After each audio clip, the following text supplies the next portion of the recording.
Well, hey guys, it's Thursday, and I haven't done an on-camera video this week, so I wanted to keep up with that because people said they liked it, so yay. There's a bag of cat food in the background. I forgot to remove that before starting.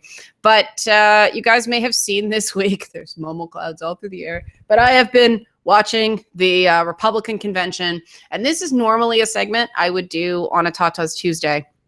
But with the way this political cycle has been moving, Tuesday is like 4 poop storms away from today. So I thought I'd use sort of the grab bag Thursday, or as I like to call it, grab your bag Thursday, to talk about this issue surrounding, sort of use the treatment of various politicians as examples of benevolent versus hostile sexism. Because this is something a lot of people have trouble getting their head around. Hostile sexism is easy to understand.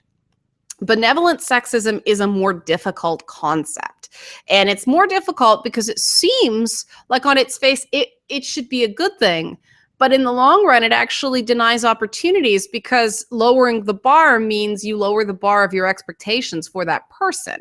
So sexism is the one we all know. It's an antagonistic attitude towards women who are often viewed as trying to control men through feminist ideology or sexual seduction. There's more to it than that. I'm reading a definition. I would add things just flat out hostility towards women. We all understand this form of sexism. Benevolent sexism is more insidious. It's a chivalrous attitude towards women that feels favorable, but is actually sexist because it casts women as weak creatures in need of protection. Now, some people say specifically men's protection, but I think just requiring an abnormal amount of protection is a problem no matter who has to provide that protection. Because in the working world or in the realm of leadership, if you require more resources, you are a desirable candidate, period. It doesn't matter who is providing those resources. You have to seem like you can handle yourself.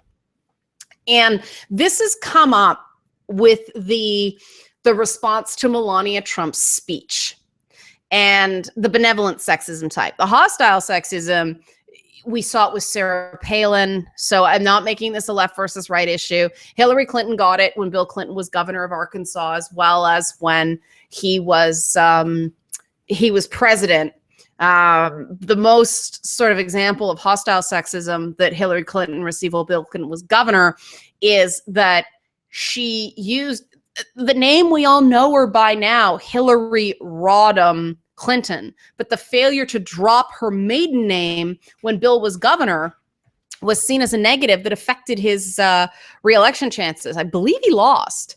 And that was part of the attribution as to why. It seems silly now that a woman having a maiden name, I mean, in the province of Quebec up here, that's the standard. Women don't change their names. But at the time in Arkansas, you know, that was considered a big, it was radical. It was wild. Like, this is way too out there. Sounds crazy now, but it mattered at the time. And I mean, there's been a lot of, I'm not going to go through. Palin is a better analogy because she is conservative. And I don't want to make it sound like sexism historically has only happened to liberals. It's not the purpose of this analysis. People were really nasty to Sarah Palin when she was John McCain's running mate. And it went beyond some of the, you know, kind of stupid things that she said. They attacked her clothes. They attacked her looks. It was aggressive. It was aggressive and it was nasty and it was not okay. And it actually made me more sympathetic towards Sarah Palin because of the fact that she got an unfairly rough ride. And fast forward to 2016, I think that there is some fear in the mainstream media of repeating that. They all want to be loving and cuddly like Momo now. But it's gotten to the point where the bar has been lowered so low surrounding Melania Trump that we now don't have a fair go anymore. We have her being held to a lower standard than men in the same role. And yes, nobody has the same role as the candidate out precisely the bit of criticism that was not leveled at, which should have been. And this is where benevolent sexism kicks in, and I'll get to that why. But first I have to set up why I think that they went easy on her, and they went easy on her because of benevolent sexism. Oh, Momo, gotta fix your ear. Before the speech, and the reason I want to watch all of this is I want to see the lead up in the news as well as what they say afterwards. I want to see the speeches in context, not the sound bites they run on the various services, because media manipulates message. I want to see it go down live. Now, I chose to watch on CNN because I'm not going to watch MSNBC for the Republican convention. I cannot expect, even minimal bias on that. It's MSNBC. They're left wing. They're gonna slaughter it. And I'm not going to watch Fox News because they're going to be uncritical. I want to see what an allegedly balanced service does. And so I chose CNN. And so leading up to the speech, they talked about what Melania Trump needed to do. And they were comparing her job to what Ann Romney successfully did when she spoke for her husband back when he accepted the nomination. And it was about humanizing a candidate in dire need of humanization. We all know Trump the cartoon. We all know Trump the blowhard. We all know Trump the Twitter persona. What we're lacking is an idea of Trump the man. And Melania Trump, as his wife, was supposed to come up with personal anecdotes, with warmth and with candor, and paint a picture of the guy that we could see as a human being. That was the victory conditions. That was the pass condition that they set up before the speech. The speech failed to do that. And afterwards, you cut back to CNN and I saw them struggling to be kind. And that's not their job as news analysts. They're not kind to Rudy Giuliani. They're not even kind to Antonio Sabato Jr. or Scott Baio, who we don't expect to be raging intellects. They were rough on them. They poked fun. They were like, I don't know who they are, which is unacceptable. Your news media, Google it. It's unacceptable. I mean, Jake Tapper at one point was looking across into Donna Bash's notes to see Kimberlin Brown's last name. Like, they didn't even have the speakers' names memorized. They didn't think they had to because they're just actors. That's unacceptable. So they gave other people a rough ride. They were brutal on Christie the next night. They were, and they always start soft and then ramp it up when they go, hey, yeah, they're trying very hard to be fair. And I understand that, but it took the plagiarism scandal for them to open up on Melania Trump at all.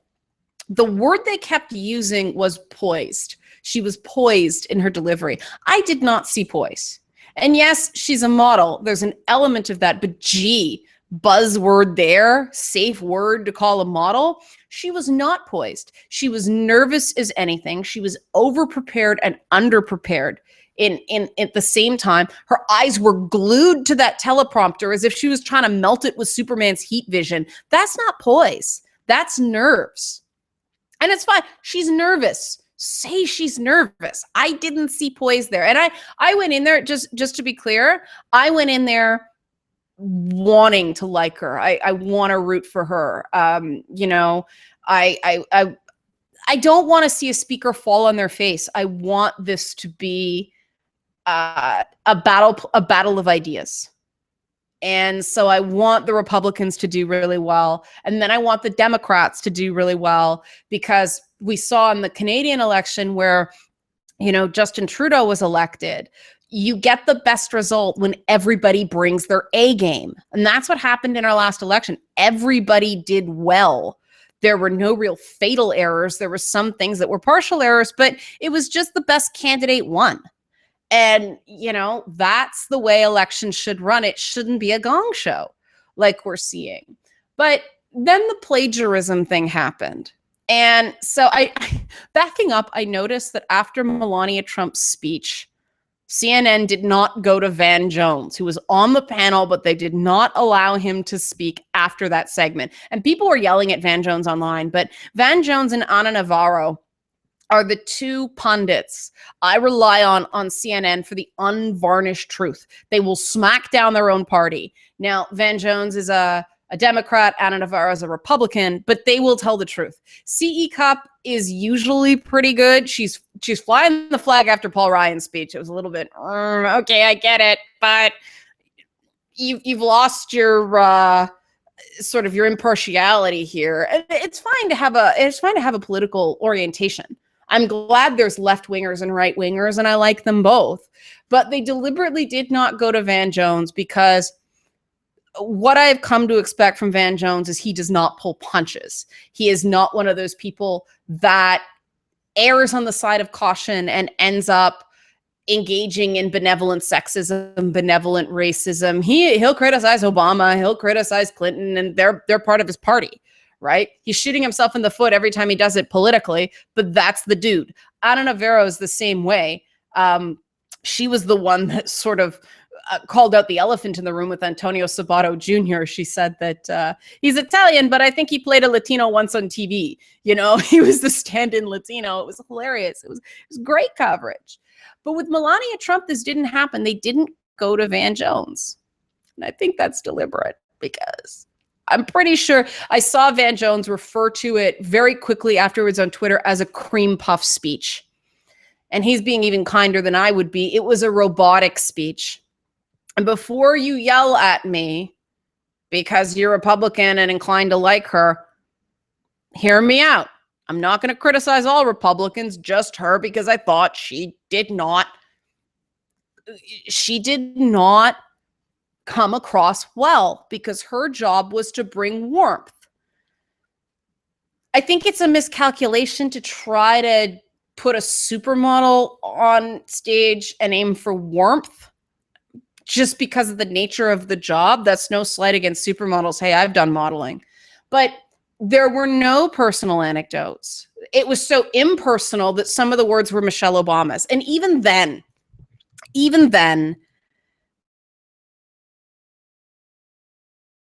the blame at Melania Trump's feet. Thanks, Momo. You're blocking. Thank you. It was an honest mistake. You heard a lot. Now, you know, if Hillary Clinton had, Bill Clinton had plagiarized, let's keep the roles the same. If Bill Clinton had plagiarized a speech at the Democratic convention and Fox News caught it, Lord, it would never end, right? I mean, they are after, even CNN is after Hillary Clinton for those emails. I think rightly so, to a point. But they are after her, even though aides prepared them. The Secretary of State doesn't prepare her own documents for send and receipt. There's people to do that. But Hillary, who they treat as a real politician, and Bill, who they treat as a real politician, they would be considered responsible for the things their underlings did. Now, CNN went out of their way to say it's a speechwriter, it's not her. She's not responsible for her own speech. At the end of the day, those are your words, are the one accountable. Yes, everybody knows that in most circumstances, people don't write their own speeches. Barack Obama does. And Barack Obama got a few lines too. And despite what some pundits say, he did catch hell for that. I mean, Joe Biden was disqualified for running for president for a while because he got caught plagiarizing. For real politicians, these are, depending on the size of it, disqualifying actions because it's a mark of dishonesty. And I mean, I think part of the reason that Obama slid through was in part very small portion. It was more similar to what Donald J. Trump did with that FJ Buckley, FJ, that sounds wrong, Buckley's line, which Buckley actually put in the speech himself because he was one of the speechwriters. It was more that than what Biden did, which is apparently lifted 5 whole pages from something. Now, what Melania Trump did was more like 7 lines, but still, that's flat out plagiarism. But CNN fell all over them so that she wasn't responsible for this. And what they kept saying was, she's new to this. She's new to this. She's not a pro politician. You're running to be president. The president and the first lady are a package deal. The first lady is an unofficial role, but that's because you're expected to be diplomat in chief for your husband. You're supposed to be hostess in chief. And if Hillary gets elected, that'll be a big paradigm, because what does the first husband do? We don't know. Uncharted waters, right? But you are expected to be an appropriate representation for your husband. Michelle Obama took major, you know what, for making a comment that she was finally proud to be an American or something like that. And that had been years ago, but it was still a firestorm. It still looked poorly on her husband's candidacy. And Ann Romney got up there with Mitt, and you know, that was the speech to beat. That is the speech to beat now, because it humanized a guy who sort of resembles Herman Munster. You know, the Frankenstein guy from that old show. You guys have probably never seen The Munsters. I apologize. It's a good show. It's fun. But, you know, first ladies have a lot of unofficial duties that are very important. And they are responsible for their words. They are responsible for their clothing, even though a lot of the times they don't pick those out either. Sorry to break it to you guys. They all have stylists. But every other person is seen to be responsible for the actions of the people working for them. Melania Trump wasn't. Now, why? Well, the same reason that Barack benefited from a certain amount of benevolent racism when he was a candidate, that's gone now, because once you start the job, you don't get benevolent anything. You're expected to do the job or else. But when you're running, it did work in his favor. People wanted to vote for the first Black president. Similarly, people have opinions, and I can speak to this because I'm a former model. People have opinions about the intelligence of former models and what can be expected from us. And I, of course, was nowhere near Melania's level, but I am in a video game. You know, I was a pinup model, not a fashion model, but still, modeling's modeling. And people use that against me to make me look dumb. They use the whole cosplay thing in there to diminish. And people argue me about this, but like, trust me, if you see on the bill that someone is a PhD and someone is a former model, you know, it's the exact same reason that they ripped on Scott Baio and Antonio Sabato Jr. They thought they could make fun of them because of their profession. Oh, a dumb actor. Well, we have the same thing here. In this case, they've made it so, oh, you can't expect her to play the part when your spouse decides to run for president. Because the thing, I don't know if you guys know about politics, but your whole family has to be on board. It is a family commitment. I've known some politicians personally, including the mayor of Toronto, who delayed. His family wasn't on board. You know, we used to work with John Tory on radio. So, you know, we had these conversations with him, and his family had to be ready because it's a lot. It's a lot. And it's not just the candidate, it's the candidate's family. And yes, there are certain lines that are expected to be respected, but Trump crossed those with Ted Cruz's wife. So I'm not saying that's right, and I'm not saying everybody should replicate that, but let's just present all the facts here.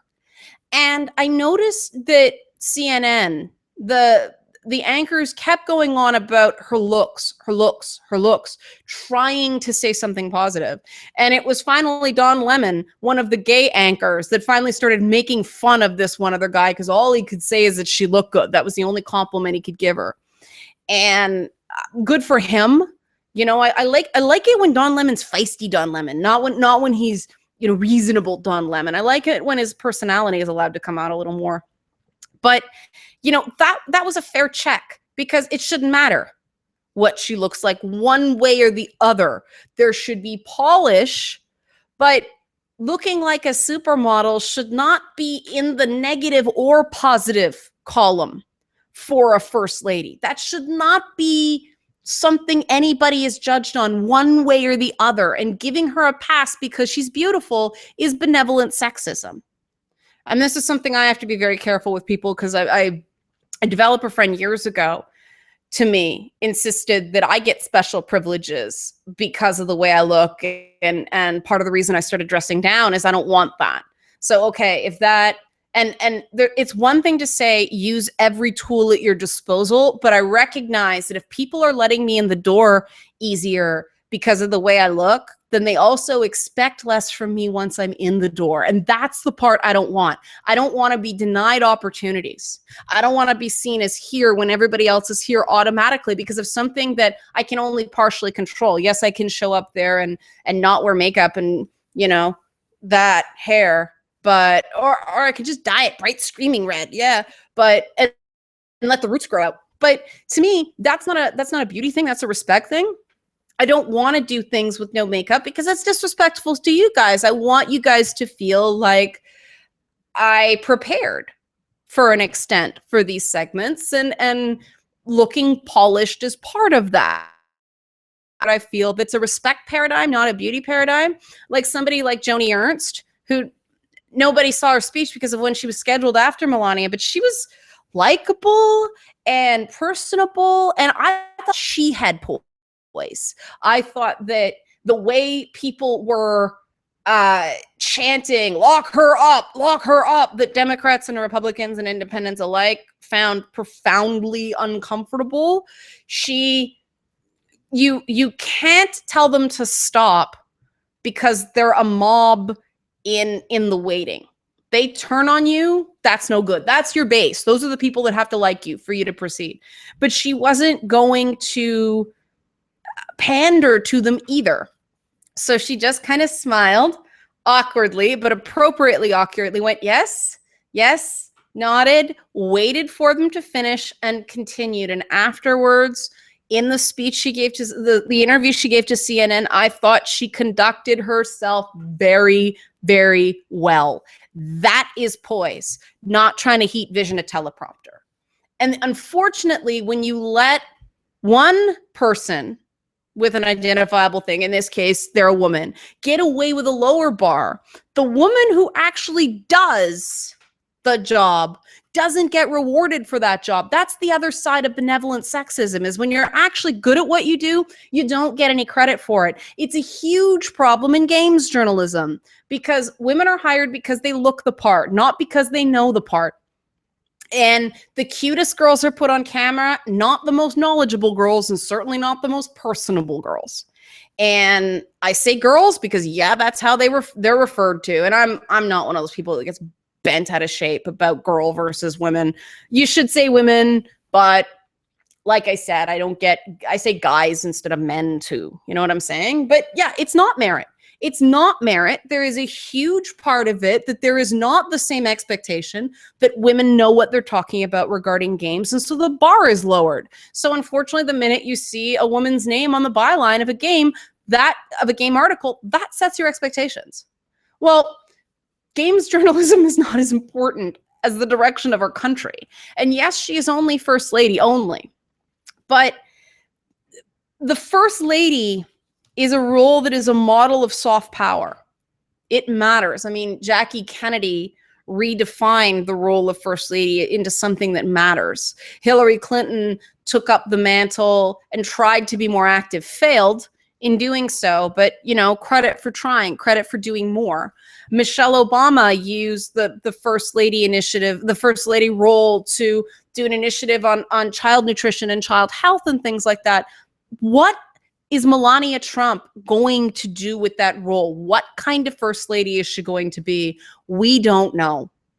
And part of the reason we don't know is that the media is not holding her to account in the way that they would if they treated her as a serious candidate. Now, you may think this benefits her, but it doesn't, because voters at home, notably the women voters at home that they need to improve their numbers with to win.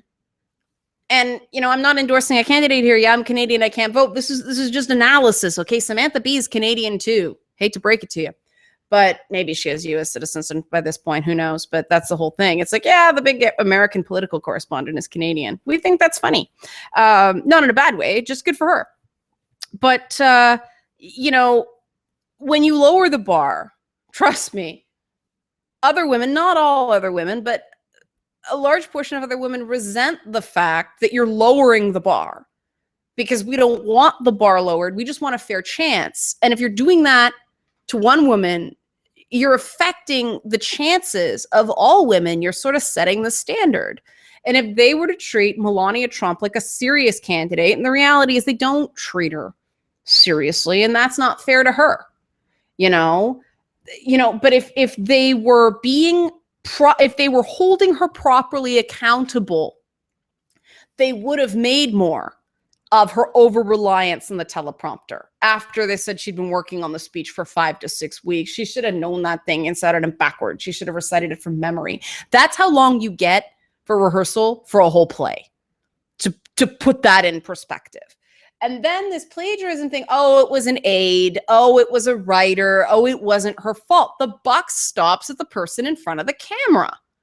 And that's not true in all roles. It's true of this role. She's supposed to be a leader in her own right. She's co-running for the highest office in the world. And like, let's face it, the first lady doesn't hold a job the way first ladies in other countries do.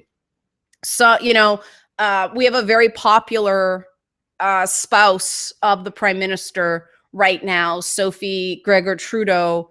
Her name's actually Sophie Gregor. We call her Sophie Gregor Trudeau in England. Like I said, the Quebecois don't change their names as a rule. But she has a very full calendar because she's very popular, but Laureen Harper was much quieter. She still appeared with her husband at critical events. And did you notice that when Donald Trump did his big it's the plane to the helicopter, nothing but net landing arrival yesterday, Melania was nowhere to be seen. Where the hell were you, lady? Like, you show up. Were you too embarrassed? Because the whole plagiarism thing, it doesn't matter. Embarrassment is part of this job. You have to show you can get back up and smile while everybody's making fun of you. That's the job. That's what we YouTubers have to deal with. Like, I'm not telling her to do anything I can't do. This is an important job. This is huge. And, Tiffany Trump, who is if anybody had the right to be nervous going out there, I think it's Tiffany Trump, because she looks the spitting image of her mother, who is Marla Maples, who is the woman Donald Trump cheated on his first wife, Ivana, with. That is a huge elephant in the room of a family values party. I don't think it would be as big a deal with the Democrats, but the Republicans are a party that still has the definition of marriage between being one man and one woman. And, the implication of that is forever and ever under God, what God is bound, let no man tear asunder kind of thing. He's on his third, and he's not a widower, not good optics, but she got up there, and she's not the best speaker. She's got that kind of Valley Girl thing about her. But again, they kept saying, oh, she's so young. She's so young. She's only 22. She just graduated from college. Well, I found that kind of unfair, because whenever Justin Bieber or Britney Spears or, so on was that age, Taylor Swift, Katy Perry, the entertainment section on CNN was brutal on those kids. And I don't like that, but it is accepted. You are out there. You are doing the job. That is your job. Part of it is you're making a lot of money to take those slings and arrows. So if that's fair for a pop star, then it's completely fair to be critical of, they usually say leave the kids out of it, but you put yourself up on that stage. Her looks are out of bounds. Certain inflections are out of bounds. Her manner of speaking, her ability to engage a crowd, that's totally fair game. She was just okay. Donald Trump Jr., on the other hand, damn, why isn't he running? Like, if he wanted a political future, he's got it now. Yes, there are some fact check quibbles, but I'm not getting into those because most people fudge in those speeches. He was great. And he was expected to be great because he doesn't get the benefit, allegedly, of all that benevolent sexism. He either has to be good or people are going to rip on him. The same way they ripped on Chris Christie, the same way they ripped on Rudy Giuliani. He was amazing. He brought just the level of dynamism he needed to without seeming like a madman. He commanded the stage. He got the crowd fired up. I thought he was more effective even than Paul Ryan, I think because he wanted to be there. Now, Paul Ryan is a masterful politician, but it was very clear that at the end he called to elect a conservative majority to Congress, not elect Donald J. Trump, which was noticeable. But fine, he had to speak his conscience. But Donald Jr., badass speech. Badass speech. So you see, guys, I'm not just looking to rip on Republicans here. I'm trying to show you something in action. And there's going to be a lot of people who are still like, oh, it's still not sexism. I still don't see it. I still don't see it. There's some people who are just never going to be convinced that these things are real. And one of the major things that we have to work on. And if you take the, what do they call it? The sexism test, the ambivalent sexism inventory, a lot of people score higher than they expect. And it's because they answer the benevolent sexism questions in a way that's benevolently sexist. Questions like, I believe women should be put on pedestals. I believe men should provide for women. I find the question somewhat misleading. I wish they were phrased in a different way, but the correct answer, if you're curious, is you disagree with that statement because you don't provide for someone because they're a woman. Individual families can make a decision that one parent is going to stay home with the kids and the other is going to go out and work. But it should not be made based on gender lines. Women should not expect to be provided for any more than men. And that's why these things are dangerous. The idea that, well, women are more expected to go pick up their kids after school. And so they're more likely to leave work early. And so they're passed over for promotion more often. Women take more time off of work because they can get the time, because women get that. I don't know what it is in the States. There's some places with no mandated maternity leave, but here it's something like 1 year of maternity leave, 6 weeks paternity leave. So you take that because daycare is expensive, but that means you're a year behind on your career. That's a leave of absence. Your husband took an extended vacation.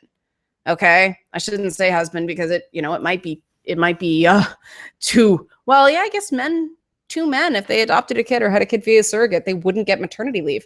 That's quite telling. But I mean, it should be equal. It should be each parent gets a year, because otherwise, these are major causes, major contributors to the pay gap. The lack of ability to work longer hours, the lack of work-life balance, and that you lose a year of cost of living raises or even negotiated raises when you're not working because you're home starting a family. So benevolent sexism has a cost, and that's why I want to talk about it. I want to use this example because it's fresh. Now, I'm asking everybody to be cool about this. If you disagree with me, fine, but disagree with the substance of my argument. Don't just go, I don't see it, and don't scream and yell in the comments and carry on. I should have said this off the top. I'll put it in the box, but we got to be able to have discussions about this. All I'm asking is for people to try to see what I'm saying and I'm not saying that we should rip Melania Trump apart. I'm not saying that. I'm saying let's hold the Trump campaign to account that here's somebody who should have been better prepared, and it should have started day one. She's had months to get better at this. Months. They let her avoid public appearances, I think in part because they didn't actually think he'd be the nominee. They didn't run it like a real campaign. She wasn't ready. It may not necessarily be her fault, but she was not ready, period. The plagiarism, the fact that she was the one that read that speech over the phone to her speechwriter when she got the final draft of it. She didn't go, wait a minute, we can't use this. That's on her. The root of the plagiarism was her. That's probably why no one was fired and they didn't accept the writer's resignation because, hey, on wife number 3, Donald Trump won't fire his own wife. At least not for this reason. But this is unacceptable. This is unacceptable that it's okay for aides to screw up in one case, in the case of this, which is you're applying for the job. You're trying to show you can do it. You can't scream and yell about Clinton's aides mishandling classified information because damn well she didn't look at a single classification thing. She relied because they do. She relied on her aides to get it right, and they didn't. Plain and simple. But this is a sort of job you're applying to. I mean, I guess the assumption is she's not going to be read in on classified information. She's just the first lady. But I ask you then, shouldn't we be expecting more from our first ladies than this? Should this not be an indication of the character of the candidate, that his wife is not an equal? I think she's smarter than she came across. For the record, I don't think she's stupid. I think she was exceptionally nervous, and I think she's exceptionally private. Now, I don't accept the English isn't her first language because she's been in the US for 20 years and her husband's a billionaire. She could have gotten coaching on that. So I don't accept that, but I don't think she's dumb. I just think she was exceptionally nervous, ill-prepared, and over-prepared because she didn't have enough time. She's been 5 to 6 weeks. She should have been preparing 5 to 6 months. And they just didn't do it. And, in order for this to not happen again, people have to see it for what it is and people have to correct it for next time. And you can't do that if you're lowering the bar and making excuses. So please don't freak out. Please stay calm. That's all I ask. Please don't attack. Don't swear. Don't attack other people. Just be cool. I'm going on longer because I'm trying to just keep it cool. Keep it calm. Please, just dialogue. Like I said, the best results come when everybody's their best. Cool? Cool.